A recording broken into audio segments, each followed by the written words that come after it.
আচ্ছা, হ্যালো, কি অবস্থা সবার? যাই হোক, সবার হচ্ছে ঈদের ছুটি ভালোই কাটতেছে, তোমাদের পরীক্ষাও ধীরে ধীরে হচ্ছে এগিয়ে আসতেছে আর কি। তো ঈদের ছুটির মজা করার পাশাপাশি হচ্ছে পরীক্ষার ভালো প্রিপারেশন নিতে হবে। তো আজকে আমরা হচ্ছে নবম অধ্যায় উদ্ভিদ শরীর তত্ত্ব হচ্ছে সলভ করবো। অনেকেই এই অধ্যায়টা নিয়ে বেশ সমস্যা। আমি ক্লাসে ভালো করে পড়ানোর চেষ্টা করেছি আর কি। তো কোশ্চেন ব্যাংকটা সলভ করলে আশা করি সব ক্লিয়ার হয়ে যাবে, এবং কোশ্চেন ব্যাংক থেকে রিপিটেড কোশ্চেন হয় বা এই টাইপের কোশ্চেনই হয়ে থাকে। তো তোমরা হচ্ছে কোশ্চেন ব্যাংকটা সলভ দেখার চেষ্টা করো, আশা করি সব ডাউট ক্লিয়ার হয়ে যাবে এবং হচ্ছে তোমাদের ভর্তি পরীক্ষায় কোশ্চেনও কমন পেয়ে যাবে। খেয়াল করো, সাইট্রিক অ্যাসিড চক্র কোথায় সংঘটিত হয়? সাইট্রিক অ্যাসিড চক্র, সাইট্রিক অ্যাসিড চক্র এটা সালোক সংশ্লেষণের একটা ধাপ। সাইট্রিক অ্যাসিড চক্র, এই সাইট্রিক অ্যাসিড চক্রটা কোথায় সংঘটিত হয়? সাইট্রিক অ্যাসিড চক্র সবসময় সংঘটিত হবে ক্লোরোপ্লাস্টে। কোথায় সংঘটিত হবে তাহলে? ক্লোরোপ্লাস্টে। সালোক সংশ্লেষণ বিক্রিয়াগুলো কোথায় হয়? ক্লোরোপ্লাস্টে হয় না, তাই এই বিক্রিয়াটা হবে ক্লোরোপ্লাস্টে। বুঝতে পেরেছ? যদি শ্বসনের কোনো বিক্রিয়া হতো তাহলে সেটা মাইটোকন্ড্রিয়া হতে পারতো, সাইটোপ্লাজম হতে পারতো, কিন্তু সাইট্রিক অ্যাসিড চক্র এটা আসলে তোমার সালোক সংশ্লেষণের একটা ধাপ, তাই এই বিক্রিয়াগুলো কোথায় হবে? ক্লোরোপ্লাস্টে। অ্যান্সার হবে বি। তাহলে আমরা পরবর্তী কোশ্চেনে চলে যাই।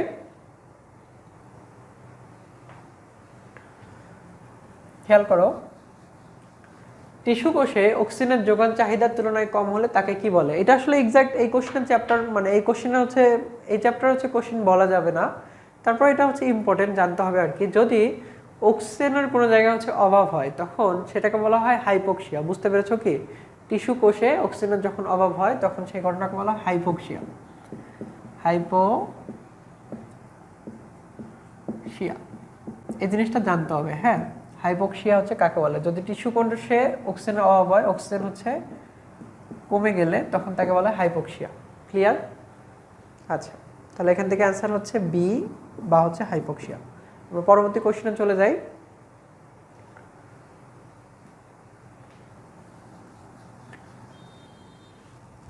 খেয়াল করো, পত্ররন্ধ্র খোলা বা বন্ধের উপর প্রভাব বিস্তার করে কোনটি? তোমরা জানো আমাদের অসমোটিক চাপ বাড়া বা কমার উপর ভিত্তি করে আমাদের কি হয়? অসমো রেগুলেশন হয়ে থাকে। বুঝতে পেরেছো কি?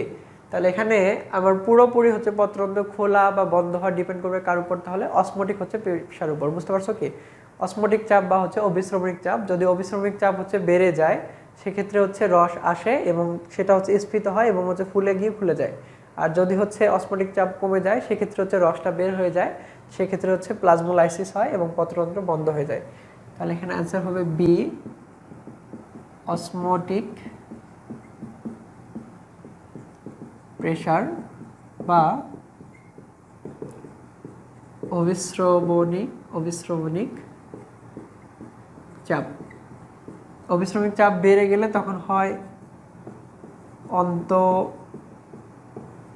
অবিশ্রবণ, এখানে হচ্ছে কি হয়? খুলে যায়। আর যখন বহি অবিশ্রবণ হয় তখন সেক্ষেত্রে কি হয়? বন্ধ হয়ে যায়। তাহলে এখানে সহজেই অ্যান্সারটা বেছে নিতে পারছো, অ্যান্সারটা হচ্ছে বি। আচ্ছা, আমরা পরবর্তী কোশ্চেনে চলে যাই। খেয়াল করো, কোন ফসফোরাইলেশনে ফটোসিস্টেম 1 এবং 2 উভয়ই অংশগ্রহণ করে? তাহলে খেয়াল করো, ফসফোরাইলেশন হচ্ছে দুইটা আছে।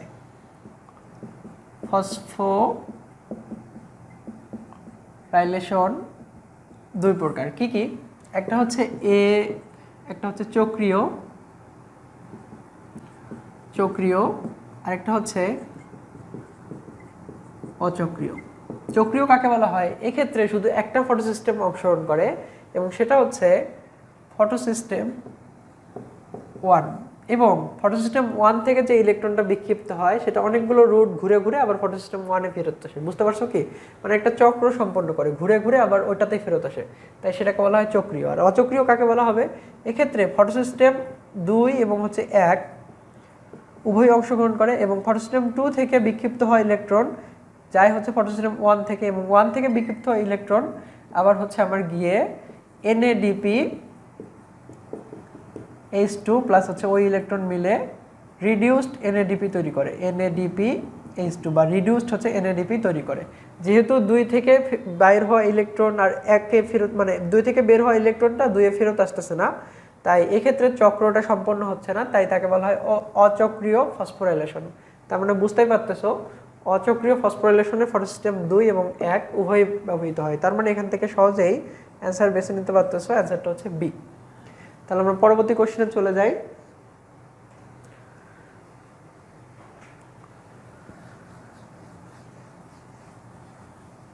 খেয়াল করো, ইলেকট্রন ট্রান্সপোর্ট চেইন হচ্ছে কোথায় ঘটে? ইলেকট্রন ট্রান্সপোর্ট চেইন এটা কোথায় ঘটে? এটা কিন্তু হচ্ছে শ্বসনের একদম শেষের ধাপ, বুঝতে পারছো কি?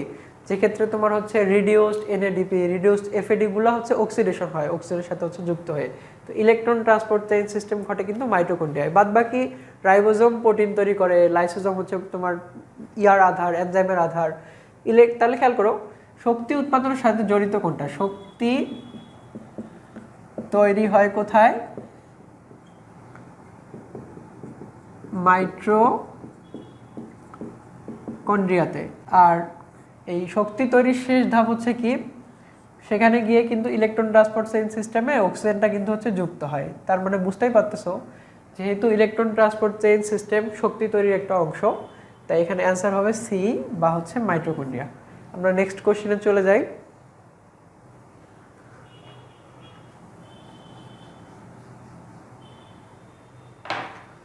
খেয়াল করো, কোশ্চেনটা হচ্ছে কার্বন ডাইঅক্সাইড উৎপন্ন হয় না যে চক্রে। তাহলে তুমি খেয়াল করো, যে চক্রে কার্বন ডাইঅক্সাইড তৈরি হয় না, কার্বন ডাইঅক্সাইড কোন চক্রে তৈরি হবে? যে চক্রে আমার হচ্ছে শ্বসন হবে। বুঝতে পেরেছো কি? আমি অক্সিজেনটা নিব এবং হচ্ছে কার্বন ডাইঅক্সাইডটা বের করে দিব। তুমি খেয়াল করো, গ্লাইকোলাইসিস একটা হচ্ছে কি শ্বসনের ধাপ। শ্বসনের ধাপ কি কি রয়েছে? এক নম্বর রয়েছে গ্লাইকোলাইসিস,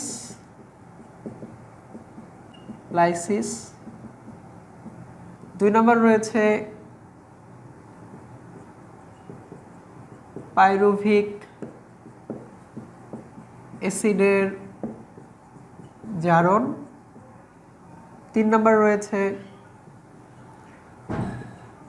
ক্রেফট চক্র, এর আরেকটা নাম হচ্ছে টিসিএ সাইকেল, ট্রাইকার্বক্সিলিক অ্যাসিড চক্র, এবং আরেকটা সবশেষের ধাপ রয়েছে অক্সিডেটিভ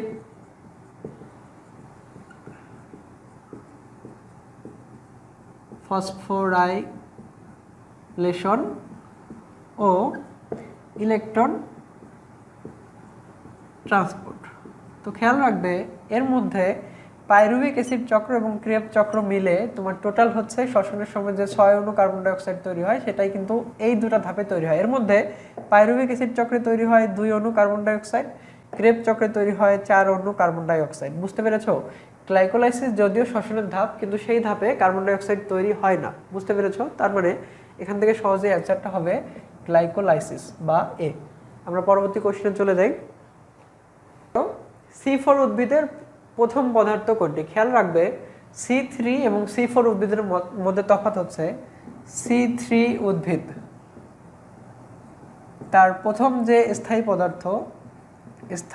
পদার্থ সেটা হচ্ছে 3 কার্বন বিশিষ্ট ফসফোগ্লিসারিক অ্যাসিড। কয় কার্বন বিশিষ্ট? এটা 3 কার্বন, তাই একে বলা হয় C3 উদ্ভিদ। আর C4 উদ্ভিদ এর স্থায়ী পদার্থটা হচ্ছে 4 কার্বন বিশিষ্ট এবং সেটা হচ্ছে অক্সালো অ্যাসিটিক অ্যাসিড। কি নাম? অক্সালো অ্যাসিটিক অ্যাসিড। কার্বন কটা থাকবে এখানে? 4টা হচ্ছে কার্বন থাকবে, তাই এই ধরনের উদ্ভিদকে বলা হয় C3 উদ্ভিদ। তাহলে এখানে সহজে অ্যান্সারটা বেছে নিতে পারছো, অ্যান্সারটা হচ্ছে বি। তাহলে আমরা পরবর্তী কোশ্চেনে চলে যাই।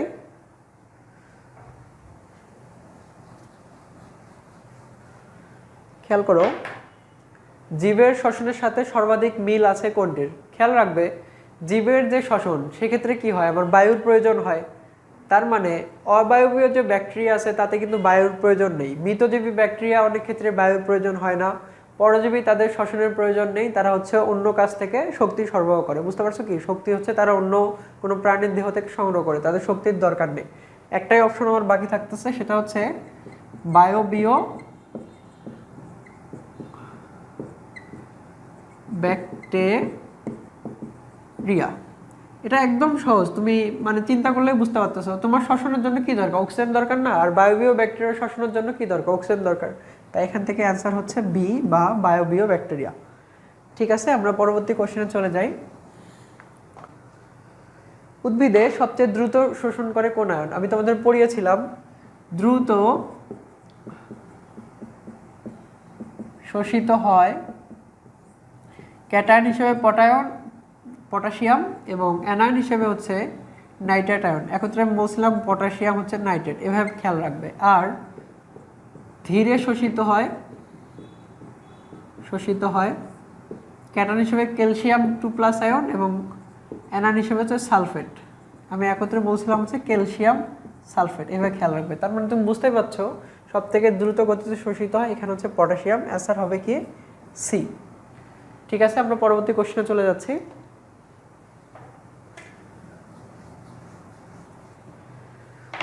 উদ্ভিদের অন্ধকার দশায় সালোক সংশ্লেষণের প্রথম স্থায়ী যৌগ হচ্ছে কোনটি? খেয়াল করো, অন্ধকার দশা কোনটা? সালোক সংশ্লেষণের দুটি পর্যায়, সালোক সংশ্লেষণ তার পর্যায় হচ্ছে দুইটি। একটি হচ্ছে আলোক অধ্যায় বা আলোক নির্ভর অধ্যায়, আলোক নির্ভর বলা হয়ে থাকে, নির্ভর অধ্যায়। এই ধাপে কিন্তু হচ্ছে শক্তি তৈরি হয় সূর্যালোক থেকে, এটিপি, এনএডিপি ইত্যাদি হচ্ছে তৈরি হয়। বুঝতে পেরেছ কি? আর 2 নম্বরটা হচ্ছে আলোক নিরপেক্ষ অধ্যায়। তো আলোক নিরপেক্ষ অধ্যায়ের মধ্যে তোমার কি রয়েছে? এই ধাপে কিন্তু শক্তি তৈরি হয়। তো এই ক্ষেত্রে তোমার আসলে হচ্ছে C3 উদ্ভিদের ক্ষেত্রে বলছে। C3 উদ্ভিদের ক্ষেত্রে আমি একটু আগে আলোচনা করছি তার প্রথম স্থায়ী যৌগ কোনটা?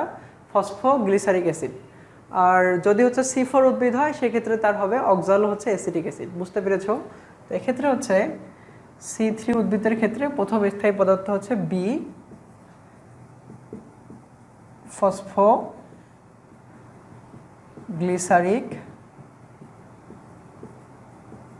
অ্যাসিড। আশা করি বুঝতে পারছো। তো আমরা পরবর্তী কোশ্চেনে চলে যাচ্ছি। তো পরবর্তী কোশ্চেনের ব্যাখ্যা আমি আসলে অলরেডি লিখে ফেলছি যে C3 উদ্ভিদে অন্ধকার দশায় সালোক সংশ্লেষণ প্রথম স্থায়ী উৎপাদ কোনটা? এটাই ফসফোগ্লিসারিক অ্যাসিড।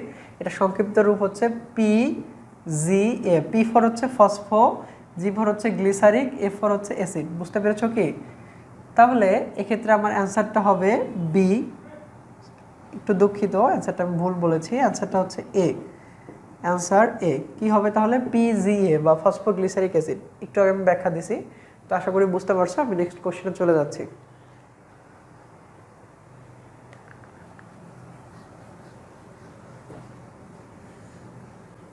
খেয়াল করো, বায়ুমণ্ডল হতে কার্বন ডাইঅক্সাইড গ্যাস কোন প্রক্রিয়ায় পাতায় প্রবেশ করে? খেয়াল করো, কার্বন ডাইঅক্সাইড প্রবেশ করার জন্য কোনো শক্তি খরচ করার দরকার হয় না। কার্বন ডাইঅক্সাইড সরাসরি হচ্ছে তোমার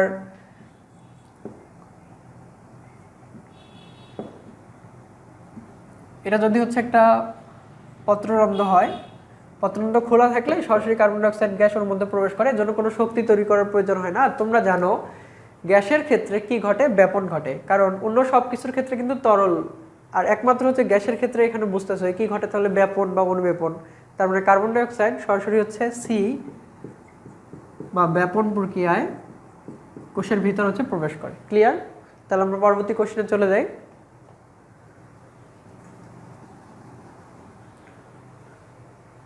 খেয়াল করো, শুষ্ক বীজে পানি শোষণ করার প্রক্রিয়া কি? শুষ্ক বীজ মানে কি? যে বীজে পানির পরিমাণ একবারে কম। খেয়াল করো, বেশি ঘনত্ব থেকে কম ঘনত্বের দিকে গেলে সেটাকে আমরা বলি কি তাহলে? ব্যাপন। আর যখনই কম ঘনত্ব থেকে বেশি ঘনত্বের দিকে যায় তখন সেটাকে বলি আমরা ইমবাইবেশন বা হচ্ছে অভিস্রবণ প্রক্রিয়া। বুঝতে পেরেছো কি? কি বলবো আমরা সেটাকে? ইমবাইবেশন বা অভিস্রবণ প্রক্রিয়া। তাহলে শুষ্ক বীজে পানি যে শোষণ প্রক্রিয়া, যে প্রক্রিয়ায় শোষণ হয় তাকে আমরা কি বলবো? সি, ইমবাইবেশন বা বাংলায় বললে কি হবে? অভিস্রবণ প্রক্রিয়া। ক্লিয়ার? তার পরবর্তী কোশ্চেন আমরা চলে যাই। কোশ্চেনটা দেখে নাও। কোশ্চেনটা হচ্ছে গাছের ট্রান্সপিরেশন হার মাপার যন্ত্রকে কি বলা হয়? এই টাইপের কোশ্চেন আসলে খুব বেশি মানে কমন না, খুব কম থাকে আর কি। তোমরা এখান থেকে অপশনগুলো দেখলে বুঝতে পারতেছো। ব্যারোমিটার হচ্ছে বায়ুচাপ মাপার জন্য, হাইগ্রোমিটার হচ্ছে কি আর্দ্রতা মাপার জন্য, তোমরা জানো। আর বাদবাকি যেহেতু জানো না সেই দুটো একটু সম্বন্ধে পরিচয় করে দেই। তোমার অক্সানোমিটার এটা কি কাজে লাগে? গাছের হচ্ছে বৃদ্ধি মাপার জন্য, গাছটা কতটুকু লম্বা হলো, গাছের বৃদ্ধি মাপতে হচ্ছে অক্সানোমিটার ব্যবহৃত হয়। আর যে অপশনটা আমি এখন পর্যন্ত কিছু বলিনি সেটা হচ্ছে পোটোমিটার। এটাই তোমার গাছের হচ্ছে ট্রান্সপিরেশন হার মাপার জন্য ব্যবহৃত হয়। তাহলে অ্যান্সার হচ্ছে বি, ট্রান্সপিরেশন রেট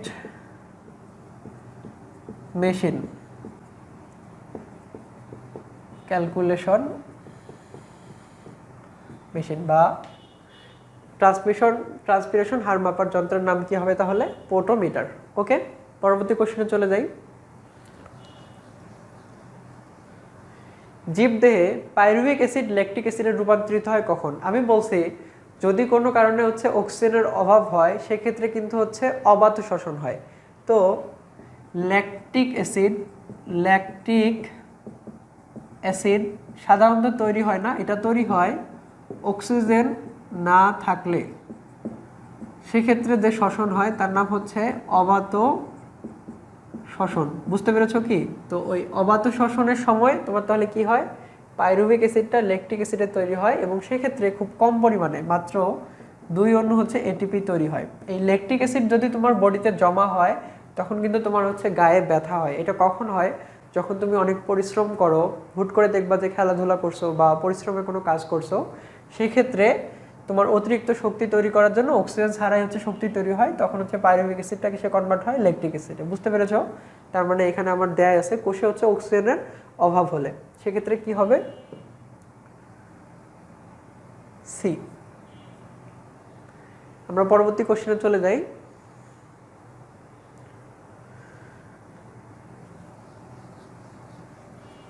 কোশ্চেন হচ্ছে সালোক সংশ্লেষণের সময় অক্সিজেনের উৎস কোনটি? এটা কিন্তু খুব গুরুত্বপূর্ণ। সালোক সংশ্লেষণে যদি আমি বিক্রিয়াটা লিখি সেক্ষেত্রে কি থাকে?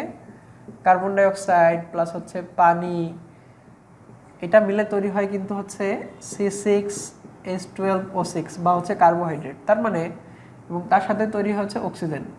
কার্বন ডাই অক্সাইডেও রয়েছে অক্সিজেন, পানিতেও রয়েছে অক্সিজেন, কিন্তু এর মধ্যে কার্বন ডাই অক্সাইড থেকে এই তোমার অক্সিজেনটা তৈরি হয় না, কারণ এখানে হচ্ছে পানির সালোক বিভাজন হয়। পানির সালোক বিভাজন মানে কি? আলোর উপস্থিতিতে পানি ভেঙে যায়, ভেঙে গিয়ে সেটা তৈরি করে প্রোটন, ইলেকট্রন প্লাস হচ্ছে অক্সিজেন। এই অক্সিজেনটাই বাতাসে হচ্ছে নির্গত হয়। তাই এখান থেকে অপশন থেকে অ্যান্সার হচ্ছে বি। এটা হচ্ছে অনেক বিজ্ঞানী করছেন আর কি, যেমন তার মধ্যে একটা রয়েছে রুবেন ও কামেন এর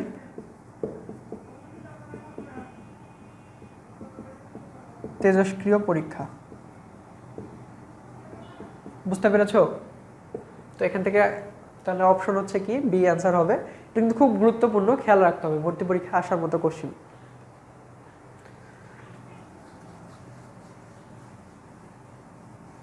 আচ্ছা, এখন দেখো সালোক সংশ্লেষণে আলোক বিক্রিয়াগুলো কোথায় ঘটে? খেয়াল করো, সালোক সংশ্লেষণ কোথায় ঘটে? সালোক সংশ্লেষণ ঘটে হচ্ছে ক্লোরোপ্লাস্টে। তার মানে মাইটোকন্ড্রিয়া বাদ, কোনোটাই নয়, এটাও বাদ, কারণ গ্রানা এবং স্ট্রোমা এই দুটা হচ্ছে তোমার কিসের অংশ? এর মধ্যে হচ্ছে খেয়াল করো, আমি যদি হচ্ছে একটা তোমার ক্লোরোপ্লাস্ট আঁকানোর চেষ্টা করি, এটা হচ্ছে ক্লোরোপ্লাস্টের কি? ক্লোরোপ্লাস্টের মধ্যে অনেকগুলো এমন চাকতির মতো থাকে যেটাকে বলা হয় গ্রানা। বুঝতে পেরেছো কি? আর বাদবাকি অংশগুলো হচ্ছে কি? স্ট্রোমা। তো সালোক সংশ্লেষণের আলোক বিক্রিয়াগুলো কোথায় ঘটে তাহলে? গ্রানাতে ঘটে। বুঝতে পেরেছো? কোথায় ঘটে? গ্রানাতে ঘটে। তাহলে অ্যান্সার হবে এখান থেকে এ বা হচ্ছে গ্রানা। C4 উদ্ভিদে সালোক সংশ্লেষণের জন্য বায়ুমণ্ডলে কার্বন ডাই অক্সাইডের ঘনত্ব কমপক্ষে কত? তো এটা হচ্ছে সরাসরি মুখস্থ কোশ্চেন আর কি, খেয়াল রাখবে। C4 উদ্ভিদের জন্য কার্বন ডাই অক্সাইড কম হলেও সেক্ষেত্রে হয় এবং সেটা হচ্ছে মাত্র 0.10 হচ্ছে ppm। বুঝতে পারছো কি? মাত্র কত? 0.10 ppm। এবং এর জন্য 0.10 থেকে 10 ppm এটাই হচ্ছে তার হচ্ছে অপটিমাম। কিসের জন্য? C4 হচ্ছে উদ্ভিদের জন্য, এটা খেয়াল রাখতে হবে। তো এখানে অ্যান্সার হচ্ছে তাহলে কি সি, অ্যান্সার সি 0.10 ppm। আমরা পরবর্তী কোশ্চেনে চলে যাচ্ছি। খেয়াল করো, এক অণু গ্লুকোজ থেকে টিসিএ চক্রে কতটি হচ্ছে এটিপি তৈরি হয়। আচ্ছা, টিসিএ সাইকেল বা ট্রাইকার্বক্সিলিক অ্যাসিড চক্রে কতটা হচ্ছে এটিপি তৈরি হয় এটা তোমার কাছে জানতে চাইছে। খেয়াল করো, এক অণু গ্লুকোজ থেকে, ওকে তোমরা তাহলে কোশ্চেনটা দেখে নাও। কোশ্চেনটা হচ্ছে এক অণু গ্লুকোজ থেকে টিসিএ চক্রের টোটাল কতটা হচ্ছে এটিপি তৈরি হয়। তো এটিপি টোটাল তৈরি হয় কিন্তু 36টা, বুঝতে পেরেছো কি? এর মধ্যে গ্লাইকোলাইসিসে তৈরি হয় টোটাল 3 2 6 আর 2 8টা। আমি হিসাবটা শিখিয়েছিলাম তোমাদের, মনে আছে কি? টোটাল তৈরি হয় কতটা এখান থেকে?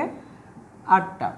আর পাইরুভিক অ্যাসিডের জারণ, পাইরুভিক অ্যাসিড অক্সিডেশন, এখান থেকে যদিও তৈরি হওয়ার কথা ছিল হচ্ছে 3 2 6টা, কিন্তু এখান থেকে তৈরি আসলে 4টা, বুঝতে পেরেছো? তাহলে 8 4 কত হলো? 12টা। আর টিসিএ সাইকেল এখান থেকে তৈরি হয় টোটাল 24টা, কারণ এখানে এটিপি তৈরি হয় 2টা, এফএডি তৈরি হয় 2টা, 2 গুণন 2 টোটাল হচ্ছে 4টা, আর এনএডি তৈরি হয় টোটাল 6টা, 6 গুণন 3 18টা, 18 4 22 আর 2 24, টোটাল কতটা হবে? 24টা। তার মানে অ্যান্সার হচ্ছে ডি বা 24টা। ক্লিয়ার? আমরা পরবর্তী কোশ্চেনে চলে যাই। খেয়াল করো, শ্বসন প্রক্রিয়া সর্বশেষ ইলেকট্রন গ্রহীতাকে। খেয়াল করবা, অক্সিজেন যেটা আসে সেই অক্সিজেনটা সব শেষে গিয়ে তোমার হচ্ছে এই ইলেকট্রনটা গ্রহণ করে, বুঝতে পেরেছো কি? শ্বসনের ওই একমাত্র ধাপে ইলেকট্রন ট্রান্সপোর্ট চেইন সিস্টেমে ইলেকট্রনটার গ্রহীতা হচ্ছে অক্সিজেন, এটা খেয়াল রাখবা। তাহলে সব শেষে ইলেকট্রন ট্রান্সপোর্ট চেইনে সবার শেষে ওই অক্সিজেনটা ইলেকট্রনটাকে হচ্ছে গ্রহণ করে, বুঝতে পেরেছো কি? ওই অক্সিজেন ইলেকট্রন গ্রহণ করে এবং ওখানকে থাকা প্রোটন সব মিলে হচ্ছে তৈরি করে পানির অণু। তার মানে এখান থেকে অ্যান্সার হচ্ছে সি বা হচ্ছে অক্সিজেন। ক্লিয়ার? আমরা তাহলে পরবর্তী কোশ্চেনে চলে যাই। উদ্ভিদের সালোক সংশ্লেষণে বাধা দেয় কোনটি? খেয়াল রাখবে যে যদি অক্সিজেন বেশি থাকে সালোক সংশ্লেষণের হার কমে যায়, কারণ সালোক সংশ্লেষণে কোনটা প্রয়োজন? কার্বন ডাই অক্সাইড, বুঝতে পেরেছো কি? কার্বন ডাই অক্সাইড প্লাস পানি, এটা মিলেই তো কি হয়? সালোক সংশ্লেষণ হয়। তো এই কার্বন ডাই অক্সাইডের বদলে এখানে যদি অক্সিজেন বেশি থাকে তাহলে সালোক সংশ্লেষণ কি হয়? সালোক সংশ্লেষণ কম হয়, বুঝতে পেরেছো কি? এর আরেকটা টার্ম আছে, সেই টার্মটা হচ্ছে ফটো রেসপিরেশন বা হচ্ছে সালোক শ্বসনও বলতে পারো। তার মানে এখান থেকে আমার অ্যান্সার হচ্ছে অক্সিজেন বা ডি। ক্লিয়ার? আমরা তাহলে পরবর্তী কোশ্চেনে চলে যাচ্ছি। গ্লাইকোলাইসিসে সরাসরি কত অণু এটিপি তৈরি হয়? খেয়াল রাখবে, গ্লাইকোলাইসিসে সরাসরি এটিপি তৈরি হয় 2টা, 2 অণু হচ্ছে এটিপি তৈরি হয়। কয়টা? 2টা। আসলে তৈরি হয় কিন্তু 4টা, কিন্তু খরচ হয়ে যায় 2টা। নিট এটিপি তাহলে কয়টা থাকে? নিট এটিপি 2টা। আর এখানে রিডিউসড এনএডি তৈরি হয় 2 অণু, রিডিউসড এনএডি এটা থাকে হচ্ছে 2 অণু, এনএডি থাকবে 2 অণু, কিন্তু নিট এটিপি কয়টা তৈরি হয়? 2টা। তার মানে অ্যান্সার হচ্ছে এ। যদি এখানে ভালো বোঝা যাচ্ছে না, অপশনটা একটু বাদ পড়েছে। গ্লাইকোলাইসিস সরাসরি কত ইউনিট তৈরি হয়? 2টা, এ বা হচ্ছে 2টা। আমরা পরবর্তী কোশ্চেনে চলে যাচ্ছি। সিএম উদ্ভিদ কোনটি? সিএম এই কথার পূর্ণরূপ হচ্ছে ক্রাসলুসিয়ান অ্যাসিড মেটাবলিজম। তো এই সিএম বা ক্রাসলুসিয়ান অ্যাসিড মেটাবলিজম দেখা যায় ক্রাসলুয়েসি গোত্রে। এটা দেখা যায় হচ্ছে পাথরকুচি উদ্ভিদে, বুঝতে পেরেছো কি? পাথরকুচি উদ্ভিদে। এখানকার আসলে হচ্ছে একটা এখানে স্পেসিফিক হচ্ছে অ্যান্সার না, এটা অ্যান্সার এখানে ঠিক হবে না আর কি। এর অ্যান্সার ক্রাসলুয়েসি বা সিএম প্রক্রিয়া দেখা যায় পাথরকুচি উদ্ভিদে। পাথরকুচি বা এই গোত্রের যে উদ্ভিদগুলো আছে ক্রাসলুয়েসি, এই গোত্রে হচ্ছে উদ্ভিদে। বুঝতে পেরেছো? এখানে অ্যান্সারটা আসলে ভুল দেওয়া আছে। আমরা পরবর্তী কোশ্চেনে চলে যাচ্ছি। খেয়াল করো, ক্রেবস চক্রের বিক্রিয়া কোথায় সংঘটিত হয়? তাহলে ক্রেবস চক্র কিসের অংশ বলতে পারবে কি? ক্রেবস চক্র কিসের? ক্রেবস চক্র কিন্তু হচ্ছে শ্বসনের অংশ, তাই না? গ্লাইকোলাইসিস, তারপর কি হয় পাইরুভিক অ্যাসিডের জারণ, তারপরে কিন্তু হয় তোমার ক্রেবস চক্র। ক্রেবস চক্রটা কোথায় সংঘটিত হয়? গ্লাইকোলাইসিস হয় সাইটোপ্লাজমে। গ্লাইকোলাইসিস কোথায় ঘটে? সাইটোপ্লাজমে। বুঝতে পেরেছো? আর ক্রেবস চক্র এটা কিন্তু ঘটে হচ্ছে মাইটোকন্ড্রিয়াতে। মাইটোকন্ড্রিয়ার ভিতরে, মাইটোকন্ড্রিয়া হচ্ছে মাইটোকন্ড্রিয়াতে, মাইটোকন্ড্রিয়ার হচ্ছে ম্যাট্রিক্সে। স্পেসিফিকভাবে বললে মাইটোকন্ড্রিয়ার ম্যাট্রিক্সে, আর নন স্পেসিফিক বললে কোথায় হবে? তাহলে মাইটোকন্ড্রিয়াতে। তার মানে অ্যান্সার হচ্ছে ক্রেবস চক্রের ডি। ক্লিয়ার? আমরা তাহলে পরবর্তী কোশ্চেনে চলে যাই। কোন আয়নটি পত্ররন্ধ্র খোলা এবং বন্ধ করে? আমি বলছি পত্ররন্ধ্র খোলার জন্য সবথেকে আধুনিক মতবাদ যেটা আছে সেখানে দেয়া আছে পটাশিয়াম আয়ন। কোন আয়ন? Potassium ion. এই আয়ন যদি হচ্ছে কোষের ভিতরে প্রবেশ করে, সে পানিকে নিয়ে প্রবেশ করে, পানি নিয়ে প্রবেশ করে, তার মানে বুঝতেই পারতেছো, কোথাও যদি পানি যায় সেই অংশটা কি হবে? ফুলে যাবে, আর ফুলে গেলেই তো পত্ররন্ধ্র খুলে যায়। আর এই আয়ন, পটাশিয়াম আয়ন যদি দেহ থেকে বের হয়ে যায়, সে পানিকে সাথে নিয়ে বের হয়ে যায়, তখন কি হয়? সংকুচিত হয় বা পত্ররন্ধ্র বন্ধ হয়ে যায়। তার মানে সহজেই এখান থেকে অ্যান্সার বেছে নিতে পারছো। অ্যান্সারটা হচ্ছে এ বা পটাশিয়াম আয়ন। খেয়াল রাখতে হবে এটা, ঠিক আছে? এটা খুব গুরুত্বপূর্ণ তথ্য ছিল। আমরা পরবর্তী কোশ্চেনে চলে যাই। উদ্ভিদ কোষে কোনটি শ্বসনের প্রধান অঙ্গ? তুমি খেয়াল করো, শ্বসন কোথায় ঘটে? মাইটোকন্ড্রিয়ায় ঘটে না? তার মানে শ্বসনের প্রধান অঙ্গ কোনটা হবে? মাইটোকন্ড্রিয়া। একদমই সহজ অ্যান্সার, একদম সিম্পল অ্যান্সার। সালোক সংশ্লেষণ কোথায় ঘটে? সালোক সংশ্লেষণ ক্লোরোপ্লাস্টে। ক্লোরোপ্লাস্ট কোথায় বেশি পাওয়া যায়? পাতায়। তাই পাতা হচ্ছে সালোক সংশ্লেষণের প্রধান অঙ্গ। কিন্তু প্রতিটা কোষেই শক্তি তৈরি করার প্রয়োজন হয়, আর প্রতিটা কোষেই মাইটোকন্ড্রিয়া রয়েছে, আর শ্বসনের সাথে শক্তি তৈরির একটা সম্পর্ক আছে। তাই শ্বসনের প্রধান অঙ্গ কোনটা হবে তাহলে? মাইটোকন্ড্রিয়া। ক্লিয়ার? তাহলে এখান থেকে অ্যান্সারটা হচ্ছে বি বা মাইটোকন্ড্রিয়া। তারপর দেখো, ক্রেবস চক্র কোথায় সংঘটিত হয়? এটা একটু আগেই বলে এসেছি। ক্রেবস চক্র কোথায় সংঘটিত হয় এটা আমি বলবো না, তোমরা এই অ্যান্সারটা হচ্ছে আগের একটু ভিডিও থেকে দেখে নিয়ে ঠিকঠাক মতো পড়বে, ঠিক আছে? আমি পরবর্তী কোশ্চেনে চলে যাই। C4 উদ্ভিদের বৈশিষ্ট্য কোনটা? খেয়াল করো, C4 উদ্ভিদের প্রথম স্থায়ী পদার্থ হলো অক্সালোঅ্যাসিটিক অ্যাসিড। আমি অলরেডি বলছি, তুমি এটা জানোই। 2 নম্বর চলে আসো, কার্বক্সাইলাইটিং। আচ্ছা, আমি একটু দেখে নেই। কার্বক্সাইলাইটিং এনজাইম হলো PEPCO এবং হচ্ছে রুবিস্কো। এই অ্যান্সারটা আসলে হচ্ছে একদম মানে ঠিক না আর কি, আবার ভুলও না। আর 3 নম্বর হয়েছে ক্রাঞ্চ অ্যানাটমি। তো এখানকার হচ্ছে স্পেসিফিক অ্যান্সার হচ্ছে দুইটা হয়, একটা হচ্ছে এ আর একটা হচ্ছে সি। ক্রাঞ্চ অ্যানাটমি কাকে বলে? যদি হচ্ছে পাতার মেসোফিল কোষগুলাকে ঘিরে বান্ডল সিতের দেখা যায়, তখন এই গঠনটাকে বলা হয় ক্রাঞ্চ অ্যানাটমি।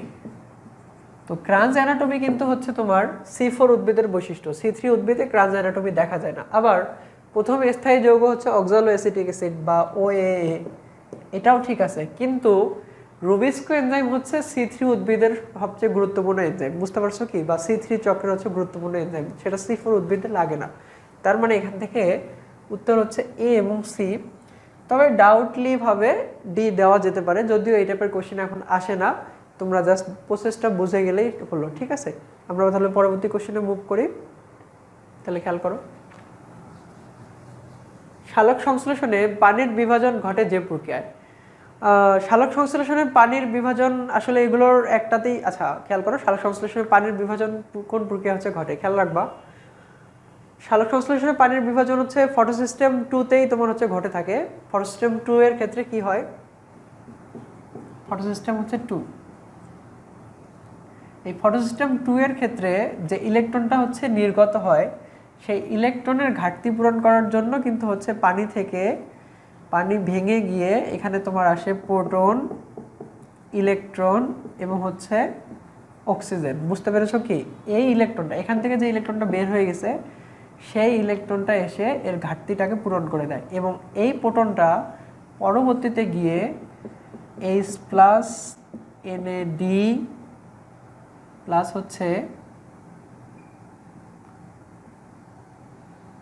আরেকটা ইলেকট্রন এর সাথে মিলে গঠন করে রিডিউসড NADP। তার মানে স্পেসিফিকভাবে বলা যায় ফটোসিস্টেম 2 এর সাথে সালোক সংশ্লেষণের পানির বিভাজনটা সম্পর্কিত। বুঝতে পেরেছো কি? তার মানে এখানে অ্যান্সার হবে কি বি বা ফটোসিস্টেম 2।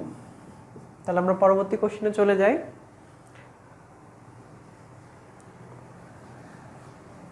তাহলে খেয়াল করো ইএমপি তে কয় অণু NADH তৈরি হয়? আগে বোঝার চেষ্টা করো ইএমপি কি। ইএমপি এই কথার অর্থ হচ্ছে এমডেন মেয়ারহফ পাথওয়ে। এটা আসলে তিনজন মানে বিজ্ঞানীর নাম যারা হচ্ছে গ্লাইকোলাইসিস কিভাবে হয় এটা হচ্ছে প্রথম পর্যবেক্ষণ করেন। তাদের নাম অনুসারে এটা নাম রাখা হয়েছে এমডেন মেয়ারহফ পাথওয়ে। এটা আসলে কিছুই না, গ্লাইকোলাইসিসের অপর নাম হচ্ছে এটা। গ্লাইকোলাইসিসের আরেকটা নাম হচ্ছে ইএমপি পাথওয়ে বা শ্বসনের হচ্ছে উভয় শ্বসনের একটা কমন পাথওয়ে, অবাত এবং হচ্ছে সবাত উভয় ক্ষেত্রে কিন্তু এটা হয়। তো এই ক্ষেত্রে খেয়াল রাখবে এটিপি তৈরি হয় নেট এটিপি 2টা এবং রিডিউসড NAD বা NADPH2 এটাও কিন্তু তৈরি হয়, রিডিউসড NADH2 তৈরি হয় 2টা। তার মানে এখান থেকে অ্যান্সার হচ্ছে বি বা 2 অণু। ক্লিয়ার? আমরা তাহলে পরবর্তী কোশ্চেনে চলে যাই।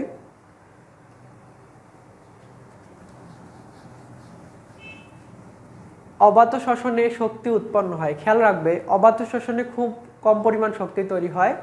অবাত শ্বসনে আমার এক অণু গ্লুকোজ ভেঙে C6H12O6 এক অণু গ্লুকোজ ভেঙে যেহেতু কোনো অক্সিজেন নাই, অক্সিজেনের অনুপস্থিতিতে 2টা এটিপি তৈরি হয় এবং 2টা এটিপি থেকে আমরা পাই 20 কিলো ক্যালোরি হচ্ছে শক্তি। ক্লিয়ার?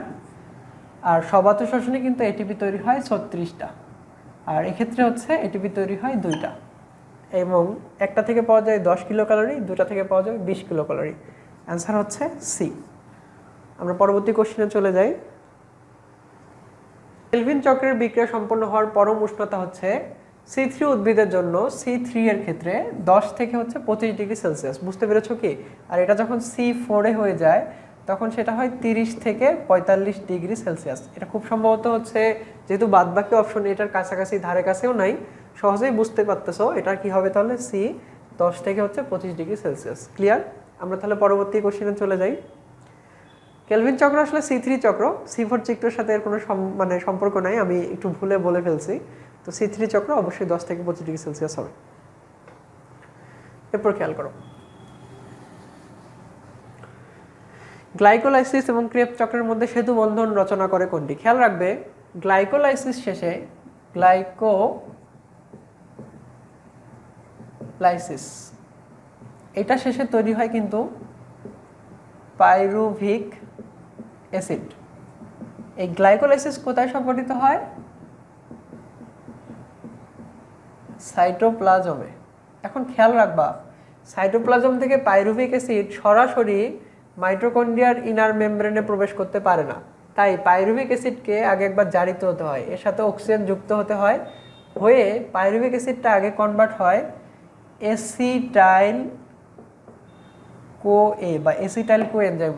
এরপর সেটা হচ্ছে মাইটোকন্ড্রিয়ার ভিতরে প্রবেশ করে। এটা হচ্ছে মাইটোকন্ড্রিয়া এবং মাইটোকন্ড্রিয়াতেই তোমার কিন্তু ক্রেবস চক্র সম্পন্ন হয়। তার মানে বুঝতেই পারতেছো পাইরুভিক অ্যাসিড আর ক্রেবস চক্রের মাঝখানে সেতু বন্ধন তৈরি করছে এসিটাইল কোএ।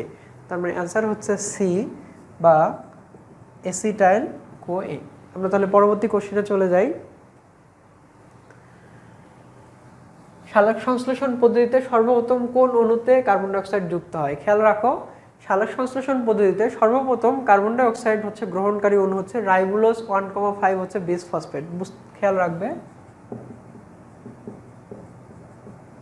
রাইবোলোজ 1,5 বিস ফসফেট, এটার সাথে কার্বন ডাই অক্সাইড যুক্ত হয়। কোনটা যুক্ত হয়? Carbon die oxide. বুঝতে পারছো কি? টোটাল মিলে হচ্ছে 6 কার্বন এখানে তৈরি হয় এবং এই ধাপে যে এনজাইমটা লাগবে অর্থাৎ এই বিক্রিয়াটা করার জন্য যে এনজাইম লাগে তার নাম হচ্ছে রুবিস্কো এনজাইম। কি নাম? Rubisco enzyme. এই এনজাইম সবথেকে গুরুত্বপূর্ণ কারণ কার্বন ডাই অক্সাইড এটা সব প্রকৃতি থেকে আর কোষের মধ্যে বা জীবনের মধ্যে থাকে রাইবোলোজ 1,5 বিস ফসফেট। যেহেতু কোষ আর প্রকৃতির মধ্যে হচ্ছে একটা তোমার মানে বন্ধন তৈরি করে, তাই এই এনজাইমটা খুব গুরুত্বপূর্ণ। তাহলে এখান থেকে অ্যান্সার সহজেই বেছে নিতে পারছো, অ্যান্সারটা হচ্ছে সি বার। তো তোমরা কোষটা দেখে নাও, গ্লাইকোলাইসিস প্রক্রিয়ায় এক অণু গ্লুকোজ ভেঙে কত অণু পাইরুভিক অ্যাসিড তৈরি হয়? আমি এই ব্যাখ্যাটা একটু আগেই দিছি আর কি, মানে বিগত কোশ্চেনগুলোতে ছিল। গ্লাইকোলাইসিস প্রক্রিয়ায় তাহলে এক অণু গ্লুকোজ ভেঙে পাইরুভিক অ্যাসিড তৈরি হয় 2টা। তোমরা যদি হচ্ছে মিস করে থাকো তাহলে ব্যাখ্যাটা হচ্ছে একটু দেখে নিও। তোমরা অবশ্যই পড়ে আসতো আর কি গ্লাইকোলাইসিস, তাহলে কয়টা তৈরি হবে পাইরুভিক অ্যাসিড? এখান থেকে 2টা। অ্যান্সার হচ্ছে এ বা হচ্ছে 2টা। তাহলে নেক্সট কোশ্চেনে চলে যাই। Electron transport chain system etc বা ইলেকট্রন ট্রান্সপোর্ট চেইন সিস্টেম কি কি নিয়ে গঠিত হয়? প্লাস্টো কুইনন, শুরুতে রয়েছে ফেরিডক্সিন,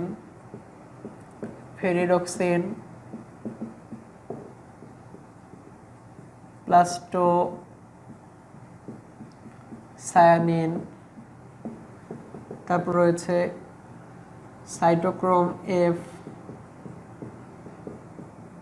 ক্রোম এফ।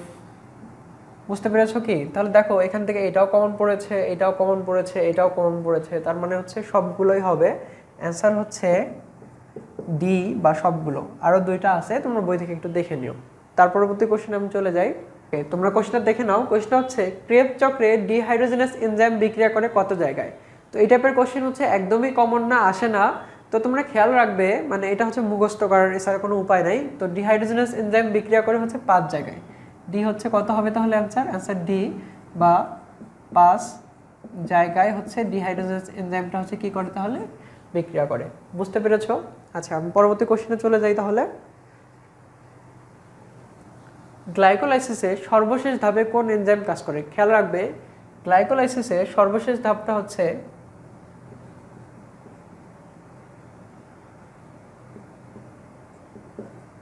পাইরুভিক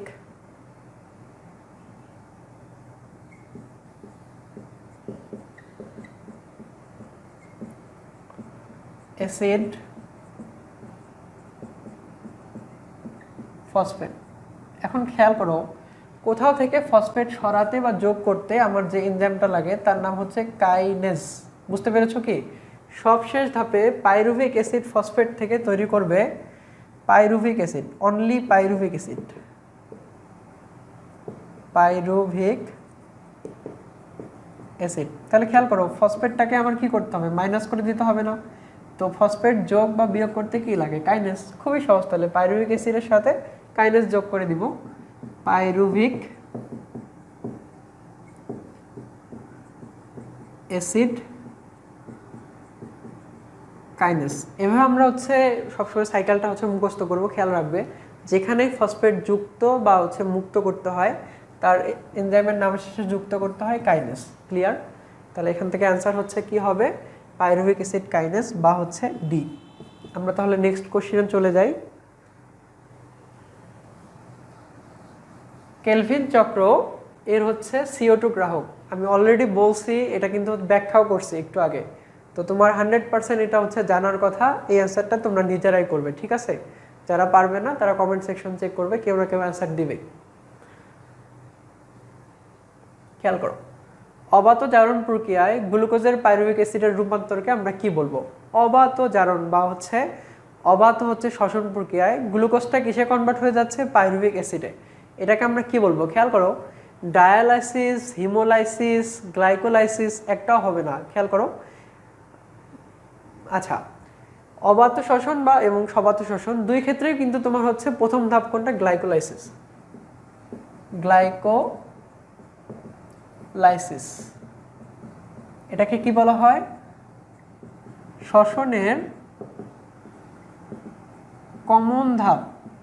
এটা কিন্তু হচ্ছে অবাত এবং সবাত দুই ক্ষেত্রে ঘটে, অবাততেও ঘটে সবাততেও ঘটে। তার মানে খেয়াল করো, গ্লাইকোলাইসিস থেকে আমি যখন পাইরুভিক অ্যাসিড তৈরি করব সেটা কিন্তু সবাত শ্বসনেও হয় অবাত শ্বসনেও হয়। তাই সবাত এটা হচ্ছে আমার দেখার বিষয় না, আমার বিষয় হচ্ছে গ্লাইকোলাইসিস থেকে কি তৈরি হচ্ছে? Pyruvic acid. এবং গ্লাইকোলাইসিস থেকে পাইরুভিক অ্যাসিড কিসের মাধ্যমে হয়? গ্লাইকোলাইসিসে। তাই এখান থেকে অ্যান্সার হচ্ছে সি। যদি তুমি নাও জানো তাও হচ্ছে স্বাভাবিকভাবে চিন্তা করে বলতে পারো ডায়ালিসিস কোথায় করা হয়? কিডনিতে। এই অপশনে তো হবেই না।